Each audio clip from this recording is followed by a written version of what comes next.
239 souls boarded a plane in the dead of night and simply vanished from the face of the earth. This is a true story. Before we descend into this file together, I need to ask something of you. We're building something here at the Midnight File, a place where the forgotten cases, the unsolved mysteries, the questions that keep investigators awake at night, they all find a voice. We're climbing toward 100 subscribers, and every single one of you matters. If this story pulls you in, if you feel that familiar chill of a mystery that refuses to be solved, hit that subscribe button. And let's aim for something specific tonight. 50 likes on this video. 50 people who were here, who listened, who refused to let this story fade into silence. Can we do that together? And one more thing. Leave a comment telling me where in the world you're watching from. I want to know how far this mystery reaches, how many corners of the globe are haunted by the same unanswered questions. Now, let me tell you about the night the impossible happened. March 7th, 2014, Kuala Lumpur International Airport. The air thick with humidity and the mechanical hum of a modern terminal that never truly sleeps. Passengers shuffle through security, most of them moving with that particular exhaustion that comes from late-night travel. Businessmen checking watches, families corralling sleepy children, the elderly settling into wheelchairs, students with backpacks slung over shoulders, earbuds blocking out the world. They're boarding Malaysia Airlines Flight 370, destination Beijing, a routine red-eye flight, the kind that happens thousands of times every single day across our planet. 6 hours in the air, nothing remarkable, nothing special, except that for 239 people, this flight would become their final chapter. And more than a decade later, we still don't know how that chapter ends. The Boeing 777-200ER, registration number 9M-MRO, was a reliable workhorse of modern aviation. This particular aircraft had been in service since 2002, accumulating over 53,000 flight hours. It was well maintained, inspected regularly, with no significant mechanical issues flagged in its recent history. The 777 had an extraordinary safety record. In all the years since its introduction, the model had been involved in only a handful of incidents, and even fewer fatalities. It was, by every measurable standard, one of the safest aircraft ever built. In the cockpit, 2 men prepared for a routine overnight flight. Captain Zahari Ahmad Shah, 53 years old, had been flying for Malaysia Airlines for more than 3 decades, 18,000 flight hours logged. His colleagues described him as skilled, professional, meticulous. He'd risen through the ranks steadily, earned his position through competence and dedication. Those who flew with him noted his calm demeanor, his ability to handle unexpected situations with grace. He was, by most accounts, exactly the kind of pilot you'd want at the controls when something went wrong. Beside him sat First Officer Farik Abdul Hamid, 27 years old, with 2,600 flight hours to his name. This was his first flight on the 777 without a training captain supervising. A milestone in any pilot's career. That moment when you're finally trusted to fly one of the most sophisticated machines humanity has ever created, with no safety net, no instructor watching over your shoulder. He was young, capable, recently transitioned to the 777 after flying smaller aircraft. For him, this was supposed to be a night of professional accomplishment. Neither man could have known they were about to become 2 of the most analyzed, scrutinized, and debated figures in modern aviation history. The passengers were a cross-section of humanity. Chinese nationals returning home, the majority of those aboard were citizens of the People's Republic, heading back to Beijing after business trips, vacations, family visits. There were Malaysians, Indonesians, Australians, Americans, Europeans, an artist, engineers, a couple on their way to start a new life together, children traveling with their parents, 2 Ukrainians who'd boarded with stolen passports, a detail that would spark immediate terrorism fears before investigators confirmed they were simply asylum seekers, desperate men trying to reach Europe through any means available, nothing more sinister than that. 227 passengers, 12 crew members, 239 human beings with families, dreams, appointments they'd never keep, beds they'd never sleep in again.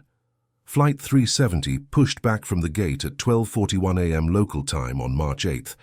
The departure was unremarkable, The aircraft taxied to the runway, received clearance and lifted off into the tropical night. The lights of Kuala Lumpur fell away beneath them, replaced by the vast darkness of the South China Sea. Everything was normal, for exactly 38 minutes. Let me paint you a picture of what happens in a modern airliner cockpit during a routine flight. The pilots aren't constantly gripping the controls like you see in movies. Most of the flight is managed by sophisticated autopilot systems. The humans are there to monitor, to make decisions, to handle the unexpected. They communicate with air traffic control, check fuel levels, monitor weather, ensure the aircraft follows its programmed route. At 1:19 a.m., as Flight 370 approached the boundary between Malaysian and Vietnamese airspace, the co-pilot transmitted what would become one of the most analyzed phrases in aviation history. "All right, good night." 5 words, casual, professional, the standard sign-off when transferring from one air traffic control center to another. Malaysian controllers had just instructed the crew to contact Vietnam on a different frequency. Farik Abdul Hamid acknowledged, "All right, good night." And then, silence. The aircraft never checked in with Vietnamese air traffic control. The crew never made contact.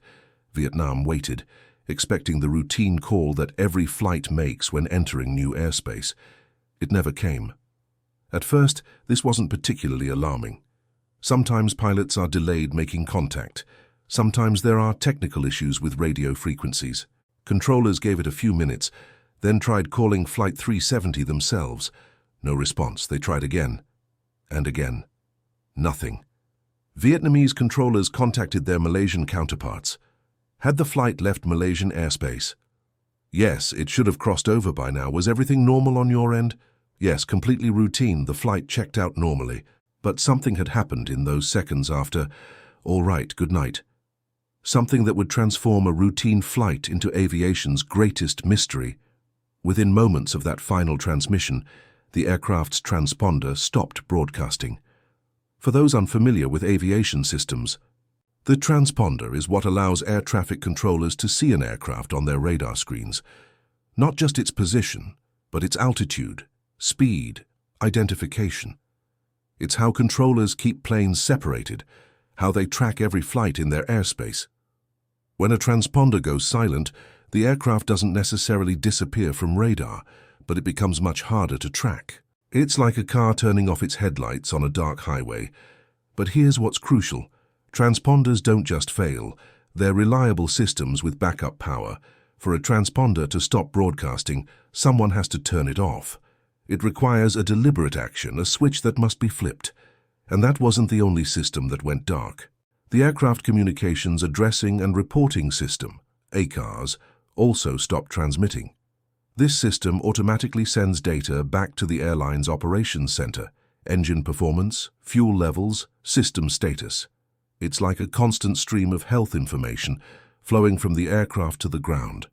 Airlines use it to monitor their fleet, to catch potential maintenance issues before they become problems, to track exactly where every plane is at any given moment. ACARS was scheduled to send its next automated transmission at 1:37 a.m. That transmission never arrived. Investigation would later determine that the system had been disabled earlier, just before the aircraft reached the east coast of Peninsular Malaysia. In the minutes before the transponder went silent, 2 critical communication systems, both disabled, not failed, disabled. The distinction matters. A failure is an accident, a malfunction, an unfortunate technical problem. A disabling is a choice, an action, an intent. Malaysian military radar, which unlike civilian radar can track aircraft even without transponder signals, detected something extraordinary. The aircraft that had been flying northeast toward Beijing suddenly turned. A sharp, deliberate turn to the southwest, back toward Malaysia, back over the Malay Peninsula. The plane had reversed course.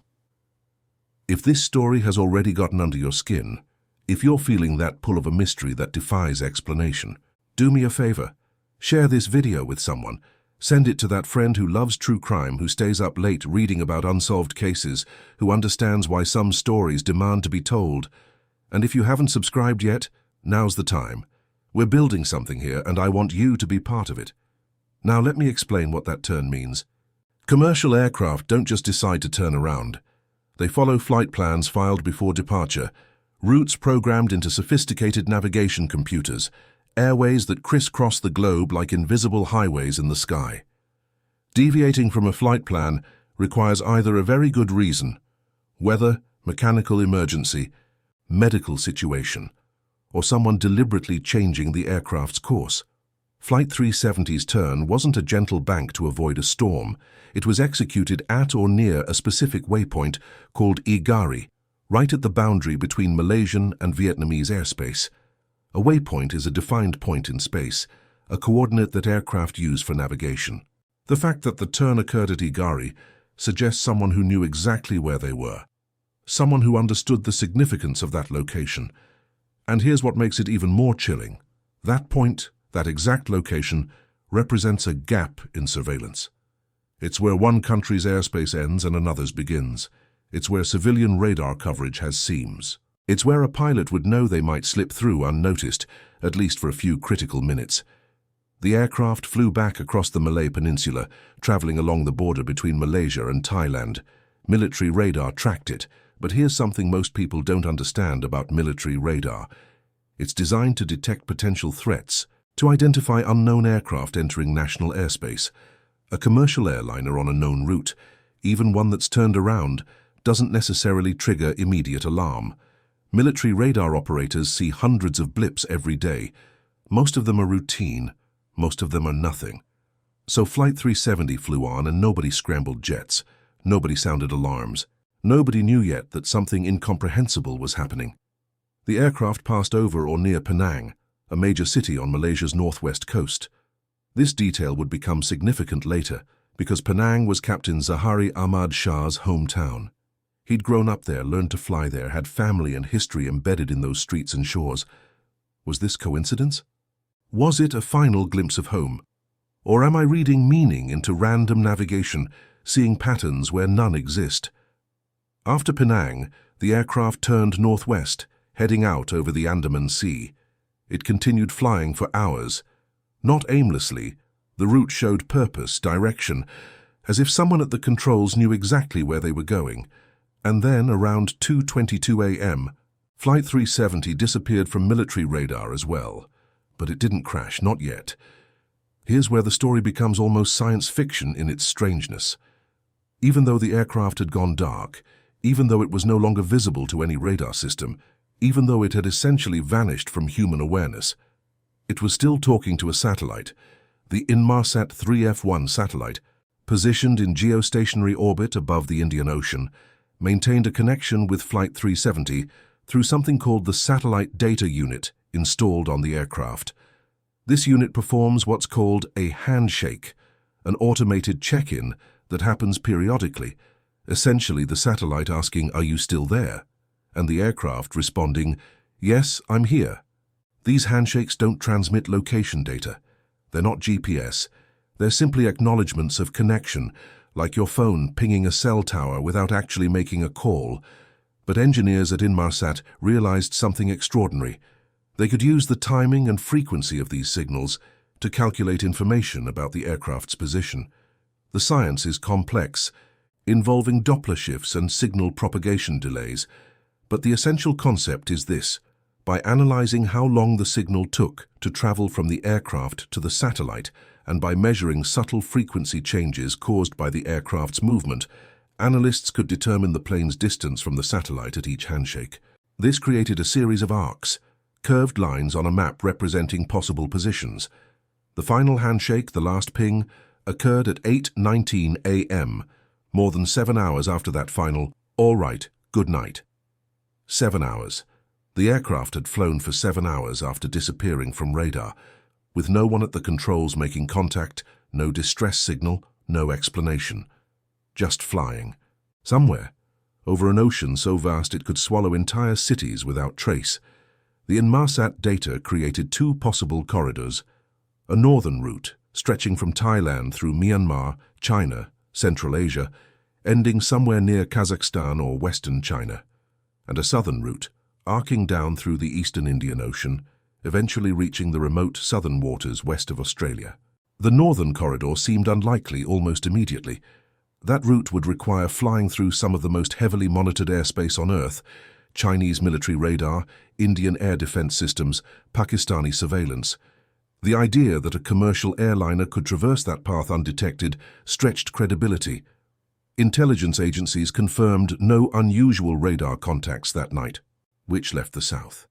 The vast, empty, deep southern Indian Ocean, one of the most remote regions on our planet. Waters where storms rage unmonitored, where waves reach heights that would terrify mariners, where the ocean floor plunges to depths that make exploration nearly impossible. If Flight 370 flew south, it flew toward nothing, toward the edge of the world, toward the kind of isolation most of us can't even imagine. I want to pause here and acknowledge something. We're talking about an aircraft carrying 239 people, and I've been describing flight paths, technical systems, radar data. It's easy to get lost in the technical puzzle, to treat this like an intellectual exercise. But every single one of those 239 people matters. There was Danica Weeks, who'd just celebrated her 3rd wedding anniversary with her husband Paul. He was on Flight 370, heading to Mongolia for work. She never saw him again. She still keeps his wedding ring, found in the pocket of a bag he left at home, unable to let go of that small circle of metal that connected them.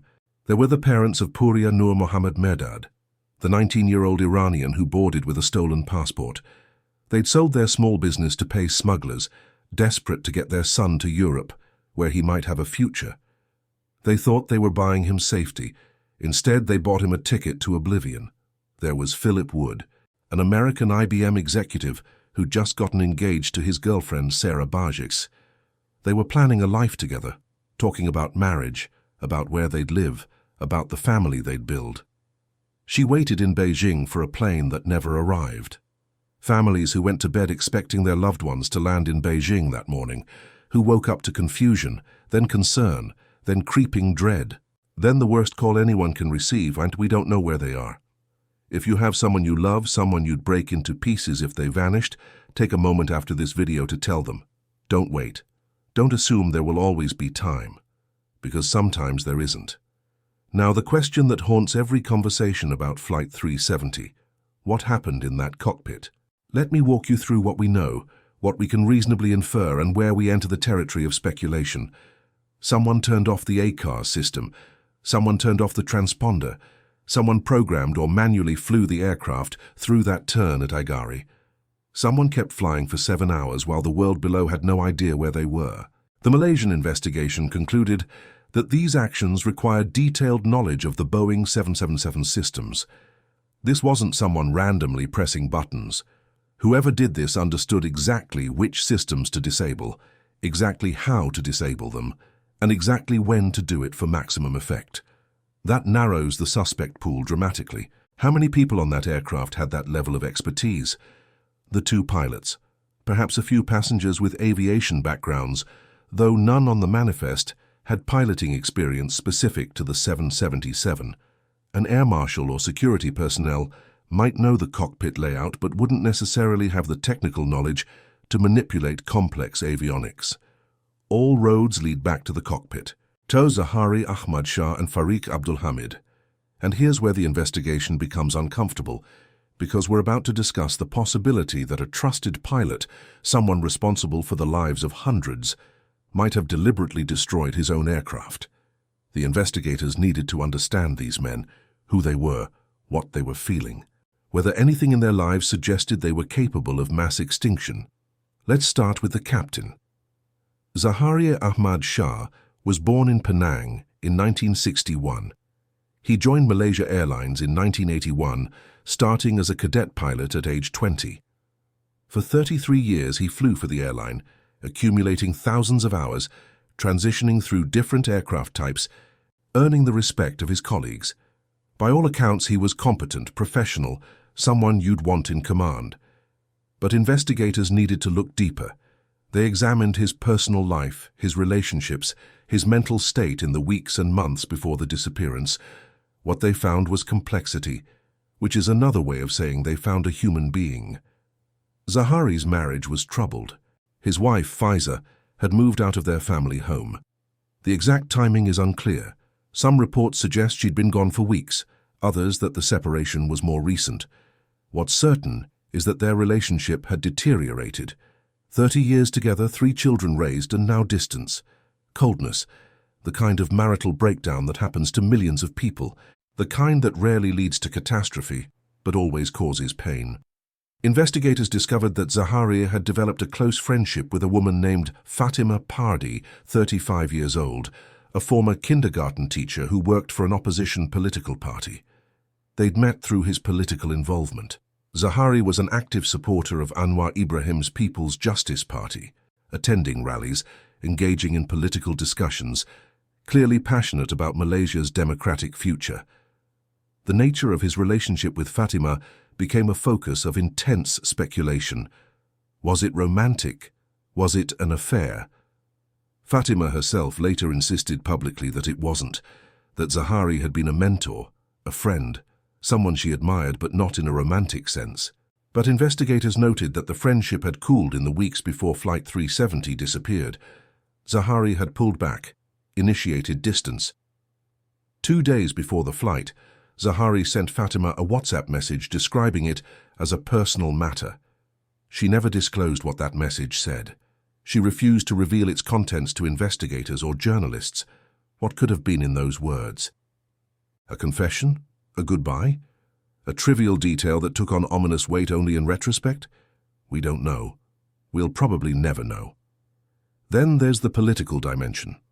On March 7th, just hours before Flight 370 departed, opposition leader Anwar Ibrahim was sentenced to 5 years in prison on what many considered politically motivated charges. Zahari had attended the court hearing. Witnesses described him as upset, disgusted, angry about the verdict. Some theorists seized on this. Could Zahari have been so devastated by the political situation that he decided to make a statement? Could Flight 370 have been a protest, a way to draw international attention to what he perceived as injustice? Anwar Ibrahim himself rejected this idea as grotesque. He called it unfair to Zahari's memory, a deflection from the government's incompetent handling of the crisis. And investigators found nothing, no manifestos, no angry emails, no social media posts suggesting Zahari was planning something extreme. Still, the coincidence gnawed at people. The timing, the political involvement, the emotional state. Investigators also discovered that Zahari was an atheist, or at least secular. He'd liked videos by Richard Dawkins on YouTube, subscribed to channels promoting science and reason over religion. In Malaysia, a predominantly Muslim country, this made him unusual.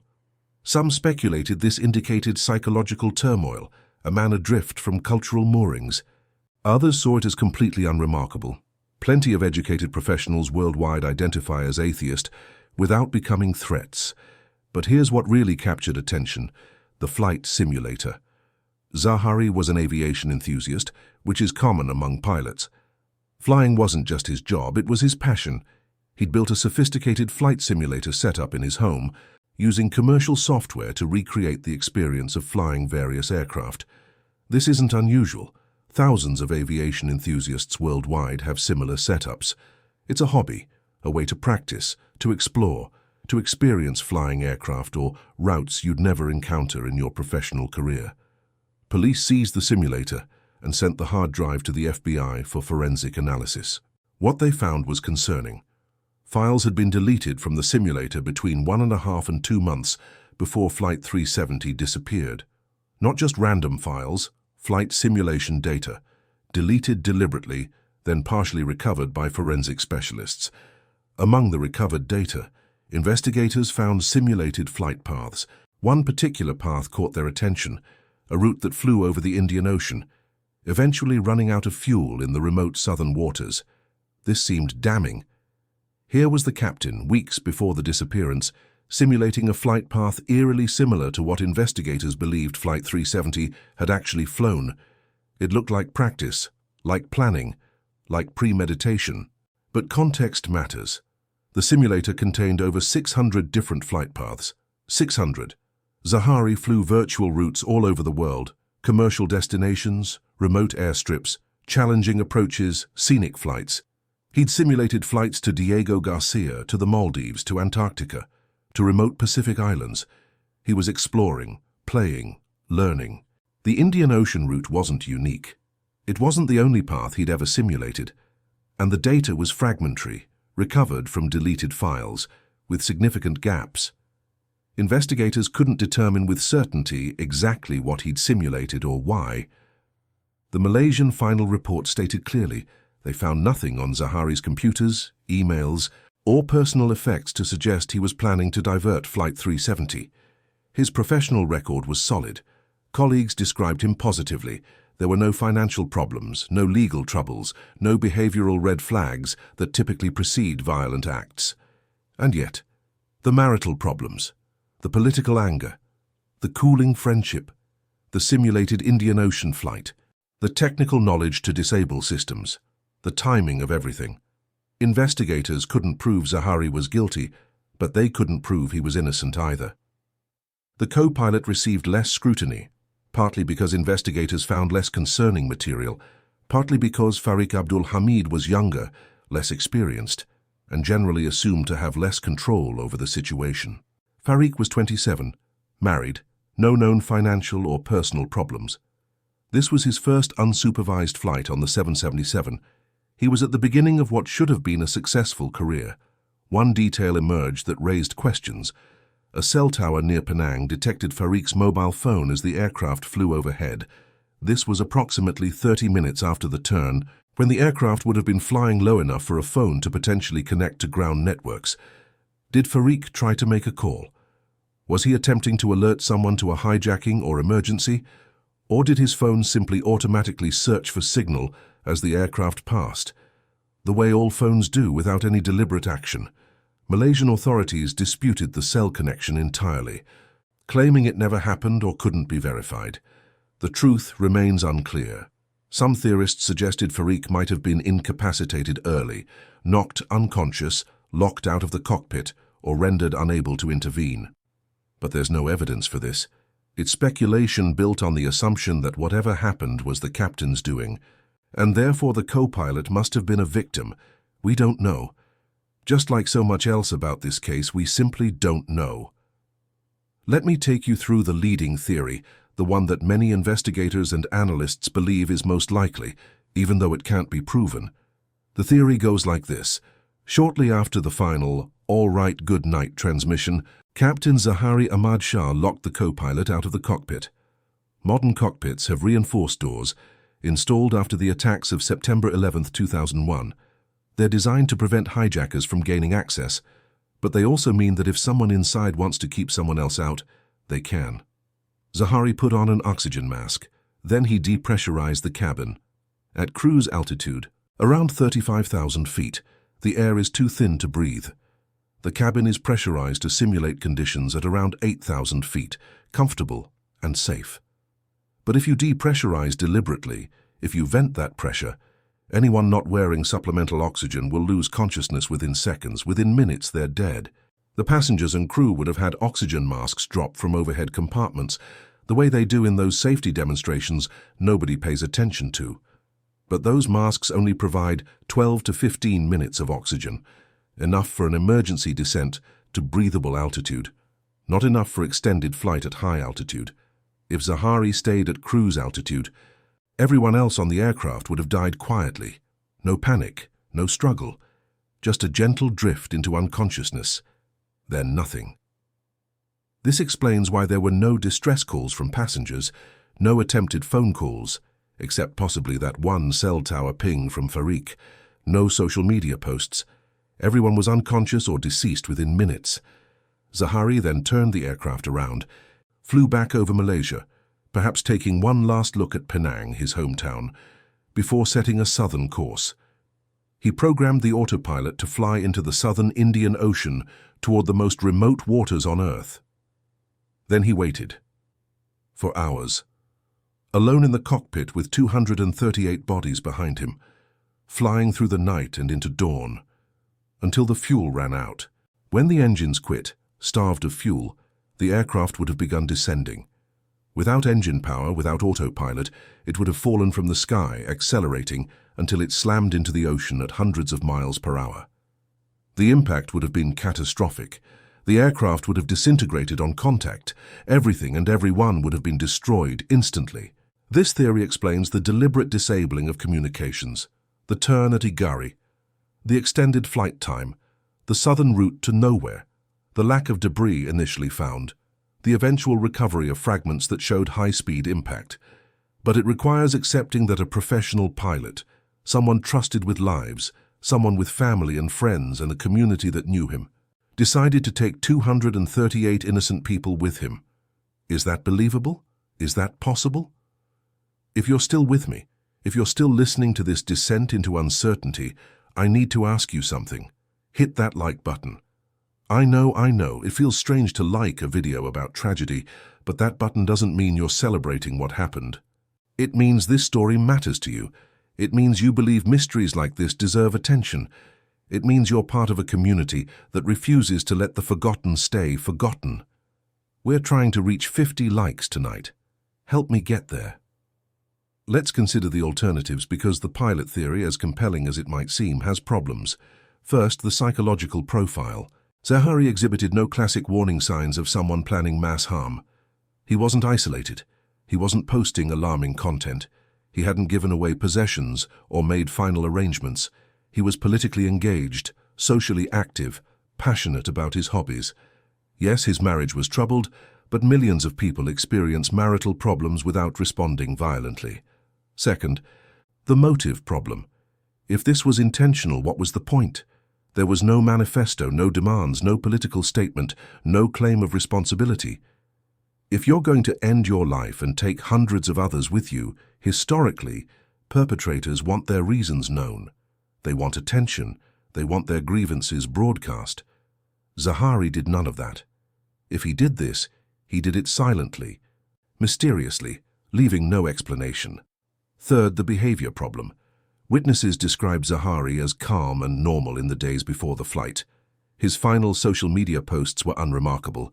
He made plans for the future. Would someone planning something like this maintain such a convincing facade? Maybe. Human psychology is complex. People hide intentions. People wear masks. But it gives pause. So let's consider other possibilities. Some investigators initially proposed fire. Lithium-ion batteries in the cargo hold or an electrical fire in the avionics bay could potentially explain the communications failures and loss of control. But this theory collapses under scrutiny. If fire incapacitated the crew, why didn't they send a distress call first? Why the deliberate turn? Why the extended flight time? Fire would have brought the plane down relatively quickly, not kept it flying for 7 hours. Hijacking seemed possible initially, especially after discovering 2 passengers with stolen passports. But those passengers were identified as asylum seekers, not terrorists. No group claimed responsibility, no demands were made, and hijackers wouldn't have the technical knowledge to disable systems so precisely, nor would they typically fly an aircraft into the middle of nowhere.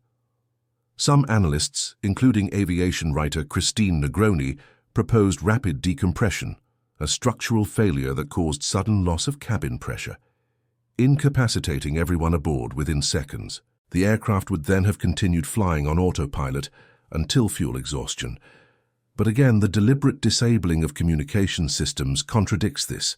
Decompression doesn't flip switches. It doesn't program new flight paths. Then there are the more exotic theories, the ones that venture into conspiratorial territory. I'm reluctant to give them oxygen, because they often descend into speculation without evidence.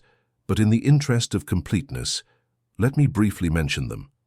Aviation analyst Jeff Wise has proposed that someone accessed the aircraft's electronics bay and manipulated the satellite data, making the aircraft appear to fly south when it actually flew north. This would theoretically allow the plane to have landed somewhere in Central Asia, Kazakhstan perhaps, or Western China.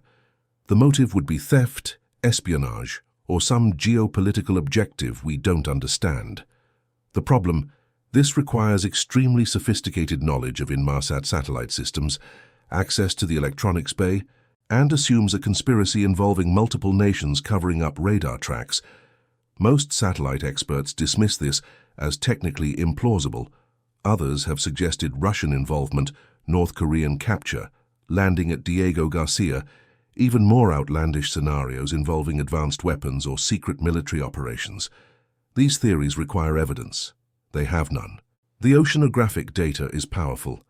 Debris was predicted to wash up on Africa's east coast, and it did. Over 20 pieces of wreckage have been found exactly where drift models predicted if the crash occurred in the southern Indian Ocean around 35 degrees south latitude.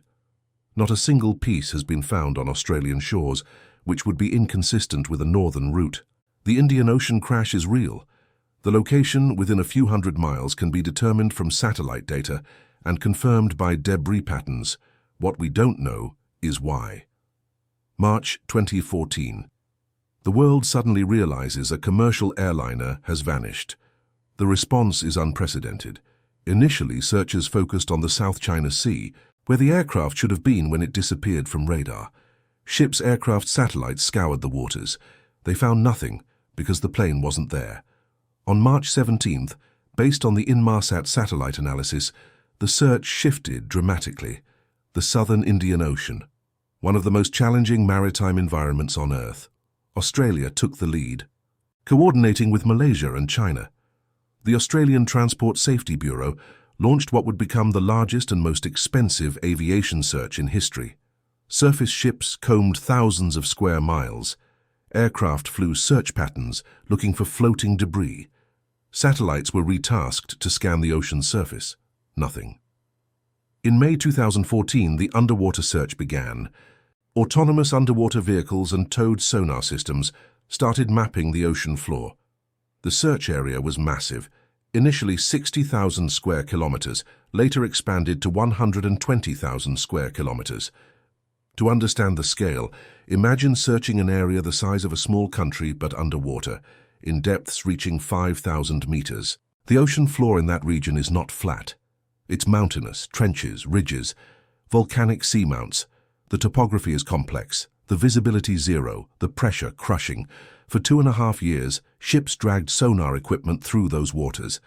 They mapped the seafloor in extraordinary detail, discovering underwater volcanoes and geological features never before seen. But they didn't find Flight 370. In January 2017, after scanning the entire designated search area without locating the main wreckage, the search was suspended. Millions of dollars spent. Thousands of hours invested. International cooperation on a scale rarely seen, and still nothing. Families were devastated. They'd been told the search was thorough, comprehensive, that if the plane was in the designated area, it would be found. But it wasn't found, which meant either the search area was wrong or the aircraft somehow ended up outside the predicted zone. Then, in July 2015, something changed. A man walking along the beach on Réunion Island, a French territory in the western Indian Ocean, discovered a piece of aircraft debris. A large section, about 6 feet long, clearly from a modern jet. It was a flaperon, part of a wing used to control the aircraft during flight. French authorities examined it. Boeing confirmed it. That piece came from a 777, and the only 777 missing was Flight 370. This was the first physical evidence. More than a year after the disappearance, the ocean had finally yielded proof. Over the following years, more debris washed ashore. Tanzania, Mozambique, South Africa, Madagascar, Mauritius. Piece by piece, the Indian Ocean returned fragments of the aircraft. A wing flap here, a seat fragment there, interior panels, pieces of luggage. By 2025, over 20 pieces have been recovered and examined. 3 have been definitively confirmed as coming from MH370, with unique serial numbers or markings. Others are considered almost certain based on manufacturing details and condition. The drift patterns are remarkably consistent with oceanographic models. Scientists predicted that debris from a crash site around 35 degrees south latitude would drift westward, eventually washing up on African coastlines. That's exactly what happened. The models work. The predictions were accurate. Examination of the flaperon revealed something crucial. It was retracted at the time of impact. This suggests the aircraft was not attempting a controlled ditching. Pilots attempting to land an aircraft on water extend the flaps to slow down and control descent. The retracted flaps indicate either the aircraft was in a steep, uncontrolled dive or someone intentionally crashed at high speed. But here's what's agonizing. None of this debris tells us why. It confirms where, it confirms how to some extent. But the fundamental question, why did this happen, remains locked inside the black boxes, lying somewhere on the ocean floor, possibly buried under sediment, possibly damaged beyond recovery, possibly in a trench so deep we'll never reach them. Let me tell you about those black boxes, because they're the holy grail of this investigation. Every commercial aircraft carries two critical recording devices. The flight data recorder captures hundreds of parameters: altitude, speed, heading, engine performance, control inputs. The cockpit voice recorder captures audio from the cockpit, conversations between pilots, radio communications, ambient sounds. They're designed to survive catastrophic crashes, built to withstand immense pressure and impact. They emit a locator beacon, an ultrasonic ping that can be detected underwater by specialized equipment. But that beacon only lasts about 30 days before the battery dies. Searchers had a month to find the black boxes while they were still calling out. They didn't find them in time. Now, more than a decade later, those boxes are silent. If they're intact, they contain the answers. They recorded what happened in that cockpit. Every word, every action, every second from departure until impact. But they're somewhere in an area of ocean so vast, so deep and so remote, that finding them might be impossible with current technology. The search covered enormous areas and found nothing. Either the boxes are outside the search zone, or they're buried, or they're in terrain too difficult to detect with sonar. The families of the victims have pleaded for continued searching. They deserve answers. They deserve to know what happened to their loved ones. They deserve closure, whatever that might mean in a situation like this. In December 2024, Malaysia announced a renewed search agreement with a company called Ocean Infinity, operating on a no-find, no-fee basis. If they find the wreckage, they get paid $70 million. If they don't, they get nothing. It's a bet on technology and expertise against one of the most challenging search environments imaginable. Ocean Infinity deployed autonomous underwater vehicles, sophisticated machines that can operate independently, scanning the seafloor with advanced sonar. They focused on areas along the 7th Inmarsat arc, between 34 and 35 degrees south latitude, where drift modeling and satellite data suggest the aircraft most likely ended up. In March 2025, Ocean Infinity suspended operations, citing the need to wait for better weather conditions during the Southern Hemisphere's next summer season. They've analyzed data. They haven't announced findings. The search continues, but the ocean keeps its secrets. I want to read you something.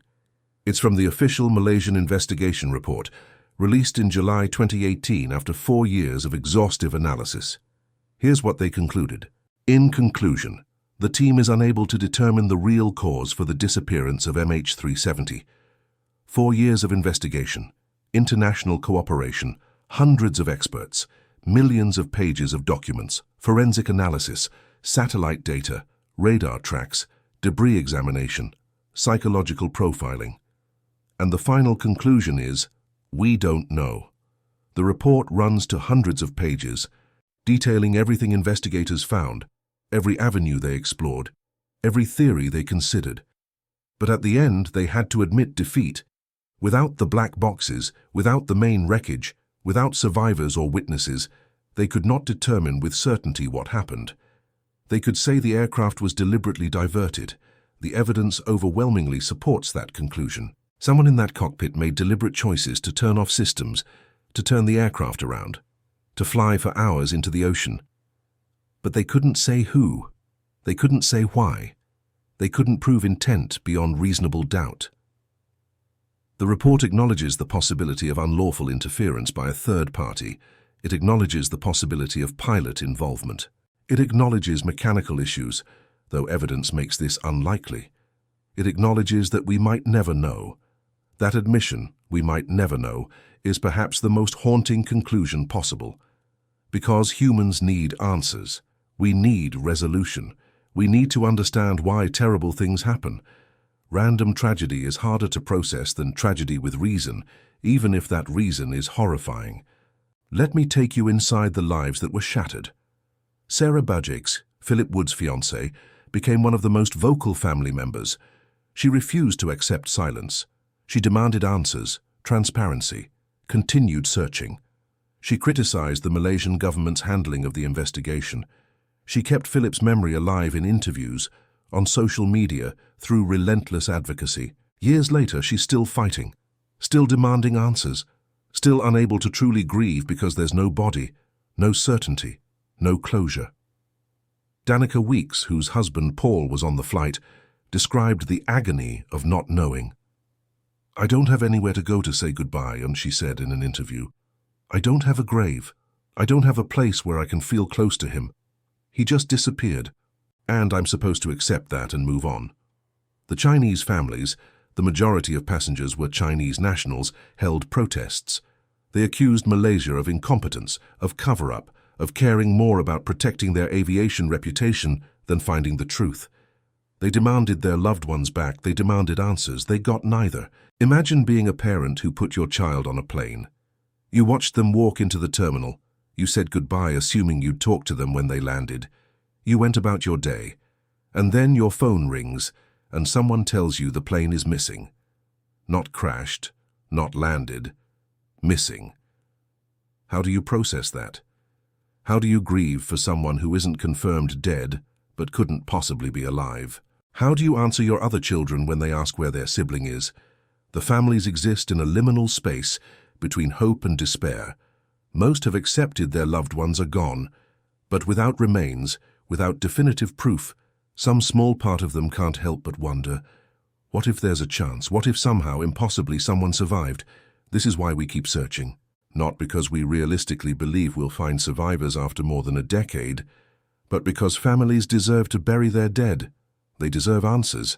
They deserve to know their loved ones didn't just vanish into some cosmic void. Before we close this file, let me take you through what we know with certainty, what we can reasonably conclude, and what remains speculation. Certainties. Flight 370 departed Kuala Lumpur at 12:41 a.m. on March 8, 2014. Communications were deliberately disabled shortly after 1:19 a.m. The aircraft turned back over Malaysia, flew for approximately 7 hours, and crashed in the southern Indian Ocean. 239 people died. Debris has been recovered. The main wreckage has not been located. Reasonable conclusions. The diversion was deliberate, requiring knowledge of aircraft systems. Someone in the cockpit was responsible. The aircraft flew south, not north. The impact was high speed and catastrophic. The crash site is likely around 35 degrees south latitude. Speculation: who specifically caused the diversion, why it happened, whether both pilots were involved or one or some external actor, what the final minutes were like, whether passengers knew, whether there was suffering or simply unconsciousness. The gap between what we know and what we need to know is vast. It's a chasm filled with theories, grief, frustration, and the stubborn human need to understand. Some people believe Zahari was guilty. They point to the circumstantial evidence, the timing, the technical knowledge required. They've constructed a narrative that makes sense to them, even without definitive proof. Others believe he was innocent. They point to the lack of clear motive, the absence of warning signs, the character witnesses who speak positively of him. They argue we're condemning a man who can't defend himself based on coincidence and speculation. Still others believe we're missing something fundamental, that there's an explanation we haven't considered, that the truth is stranger or simpler than we imagine. I don't know which group is right. Nobody does. That's the nature of unsolved mysteries. They remain unsolved not because we're stupid or incompetent, but because sometimes the universe doesn't provide the evidence we need to reach certainty. There's a broader question here, beyond this specific case. What does it say about our modern world that a commercial airliner, packed with sophisticated tracking technology, can simply disappear? We live in an age of unprecedented surveillance. Satellites watch the Earth constantly. Radar covers vast swathes of airspace. Ships carry GPS. Phones ping cell towers. We track packages in real time as they move across continents. We can find a lost phone in seconds using apps. We've mapped the surface of Mars in extraordinary detail. And yet, a Boeing 777, one of the largest and most sophisticated aircraft ever built, vanished, not over unexplored wilderness, not in some remote mountain range, but on a routine commercial flight between two major cities in one of the busiest aviation corridors on Earth. It exposed gaps in radar coverage, gaps in satellite tracking, gaps in communication protocols, gaps in international cooperation and information sharing. The aviation industry responded. New regulations now require more frequent satellite tracking. Aircraft must report their positions more regularly, enhanced locator beacons with longer battery life, improved black box technology. But here's the uncomfortable truth. If someone in a cockpit wants to make an aircraft disappear, they probably still can. The technology helps, the procedures help. But ultimately, we trust pilots with extraordinary power. They control machines capable of incredible destruction. And we can't have multiple layers of security checking every decision they make, because flying requires split-second judgment and trust. So we screen, we train, we monitor mental health, we create protocols, and we hope that the psychological screening catches the dangerous ones before they're ever in a position to do harm. Most of the time it works. Pilots are statistically among the most trustworthy professionals on Earth. Millions of flights operate safely every year. Incidents like MH370 are extraordinarily rare, but rare isn't never. And when it happens, when something goes catastrophically wrong, the consequences are measured in hundreds of lives. If you've stayed with me this far, through all the technical details, the theories, the grief, the uncertainty, thank you. These stories matter. These lives matter. And the fact that you're here listening, refusing to let this become just another forgotten tragedy, that matters too. Leave a comment. Tell me where you're watching from. Tell me what you think happened. Tell me if you have family who fly. If you think about cases like this when you board a plane. If the mystery haunts you the way it haunts me. I want to hear from you. I want to know this story reached you wherever you are in the world. So where does that leave us? 239 people boarded a plane in March 2014. They expected to land in Beijing 6 hours later. Instead, they flew for 7 hours into the remote Southern Ocean and died on impact when the aircraft ran out of fuel. We know approximately where they ended up. We know approximately how they died. We know the plane was deliberately diverted. We don't know who. We don't know why. We might never know. The black boxes sit on the ocean floor, holding answers we can't access. The families wait for closure that may never come. The searchers prepare for another attempt, hoping this time technology will succeed where previous efforts failed. And the rest of us are left with questions about safety, about trust, about the limits of technology, about human nature, about how we respond when faced with mysteries we can't solve. Flight 370 represents something profound about the human condition. We've achieved so much. We've conquered flight, connected the globe, built machines of astounding complexity. We've split atoms and sent probes to distant planets. We've mapped genomes and cured diseases and created artificial intelligence. And yet, we can't find a missing airplane. It's humbling. It's a reminder that despite our technological prowess, nature is still vaster than we are. The oceans are still mostly unexplored. There are still blank spaces on our maps, still mysteries that defy our best efforts to solve them.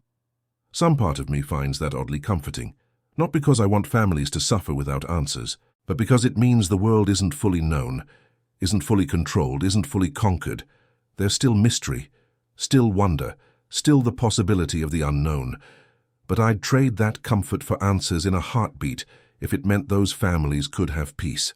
Captain Zahari Ahmad Shah, whether guilty or innocent, his name is now forever associated with one of aviation's darkest mysteries. If he did this, he succeeded in creating an enigma that may never be solved. If he didn't, he's been posthumously convicted in the court of public opinion without a chance to defend himself. Farik Abdul Hamid, the young co-pilot on what should have been a milestone flight, is mostly forgotten in the broader narrative, a supporting character in a story where he might have been a victim.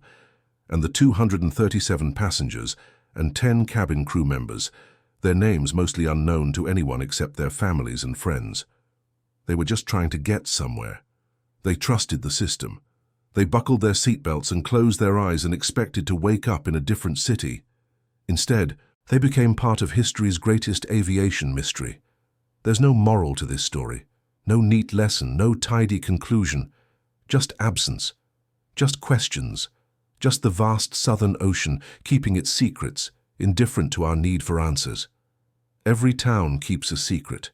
Some just bury it deeper than others, and sometimes the ocean does the burying under miles of dark water, where light never reaches and pressure would crush a human instantly.